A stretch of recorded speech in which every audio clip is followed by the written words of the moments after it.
Atos dos Apóstolos, capítulo 16. Paulo leva consigo a Timóteo. Chegou também a Derbe e a Listra.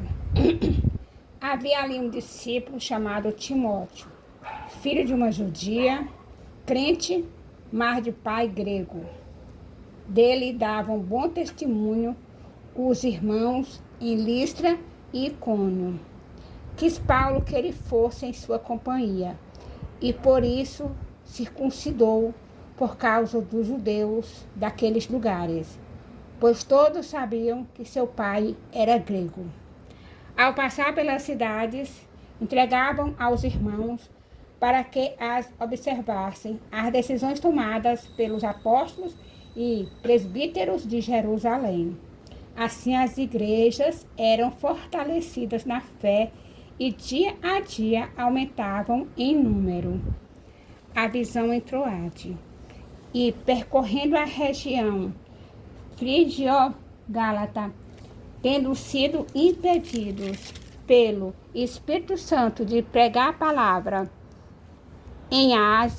na Ásia, defrontando Mísia, tentavam ir para Bitínia, mas o Espírito de Jesus não o permitiu.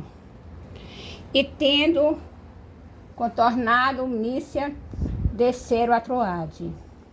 À noite sobreveio a Paulo uma visão, no qual um varão macedônio estava em pé e lhe rogava, dizendo: passe a Macedônia e ajuda-nos.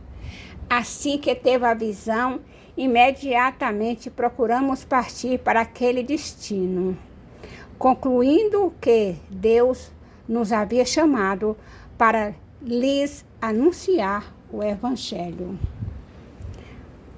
Paulo em Filipos. Lídia convertida. Tendo, pois, navegado de Troade, seguimos em diretura a Samotrácia, no dia seguinte a Neápolis, e dali a Filipos, cidade da Macedônia, primeiro do distrito e colônia. Nesta cidade permanecemos alguns dias. No sábado saímos da cidade para junto do rio, onde nos pareceu haver um lugar de oração. E assentando-nos, falamos às mulheres que para ali tinham concorrido. Certa mulher chamada Lídia, da cidade de Tiatira, vendedora de púrpura, temente a Deus, nos escutava. O Senhor lhe abriu o coração para atender as coisas que Paulo dizia, para entender. Depois de ser batizada, ela e toda a sua casa nos rogou, dizendo: se julgais que eu sou fiel ao Senhor, entrai em minha casa e aí ficai. E nos constrangeu a isso. A cura de uma jovem adivinhadora. Aconteceu que, indo nós para o lugar de oração, nos saiu ao encontro uma jovem possessa de espírito adivinhador, a qual, adivinhando, dava grande lucro aos seus senhores. Seguindo a Paulo e a nós, clamava, dizendo: estes homens são servos do Deus Altíssimo e vos anunciam o caminho da salvação. Isto se repetia por muitos dias.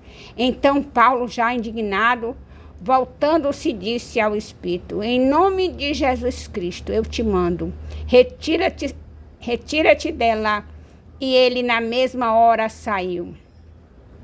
Paulo e Silas, açoitados e presos, vendo os seus senhores que se lhes desfizera a esperança do lucro, agarrando em Paulo e Silas, os arrastaram para a praça à presença das autoridades. Levando-os aos pretores, disseram: estes homens, sendo judeus, perturbam a nossa cidade, propagando costumes que não podemos receber nem praticar, porque somos romanos. Levantou-se a multidão, unida contra eles, e os pretores, rasgando-lhes as vestes, mandaram açoitá-los com varas. E depois de lhes darem muitos açoites, os lançaram no cárcere, ordenando ao carcereiro que os guardasse com toda a segurança. Este, recebendo tal ordem, levou-os para o cárcere interior e lhes prendeu aos pés no tronco. Por volta da meia-noite, Paulo e Silas oravam e cantavam louvores a Deus, e os demais companheiros da prisão escutavam. De repente sobreveio tamanho terremoto que sacudiu os alicerces da prisão. Abriram-se todas as portas e soltaram-se as cadeias de todos. A conversão do carcereiro. O carcereiro despertou do sono e vendo abertas as portas do cárcere, puxando da espada, ia suicidar-se, supondo que os presos tivessem fugido. Mas Paulo bradou em voz alta: não te faças nenhum mal, que todos aqui estamos. Então o carcereiro, tendo pedido uma luz, entrou precipitadamente e trêmulo prostou-se diante de Paulo e Silas, dizendo: trazendo-os para fora,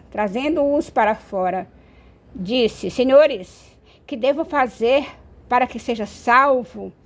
Responderam-lhe: crê no Senhor Jesus Cristo e serás salvo, tu e tua casa. Eles pregaram a palavra de Deus e a todos os de sua casa. Naquela mesma noite, cuidando deles, lavou-lhes os vergões dos açoites. A seguir, foi ele batizado e todos os seus. Então, levando-os para sua própria casa, lhes pôs à mesa e com todos os seus manifestava grande alegria por terem crido em Deus. Paulo e Silas, livres da prisão. Quando amanheceu, os pretores enviaram o oficial de justiça com a seguinte ordem: põe aqueles homens em liberdade. Então o carcereiro comunicou a Paulo essas palavras. Os pretores ordenaram que fosse exposto em liberdade. Agora, pois, sai, ide em paz. Paulo, porém, lhes replicou: sem ter havido processo formal contra nós, nos açoitaram publicamente e nos recolheram ao cárcere, sendo nós cidadãos romanos. Querem agora às ocultas lançar-nos fora? Não será assim, pelo contrário. Venham eles e pessoalmente nos ponham em liberdade. Os anciãos de justiça comunicaram isso aos pretores, e esses ficaram possuídos de temor quando souberam que se tratava de cidadãos romanos. Então foram ter com eles e lhes pediram desculpas, e relaxando-lhes a prisão, rogaram que se retirasse da cidade. Tendo-se retirado do cárcere, dirigiram para a casa de Lídia e, vendo os irmãos, o confortaram. Então partiram. Louvado e exaltado seja o nome do Senhor. Aleluia.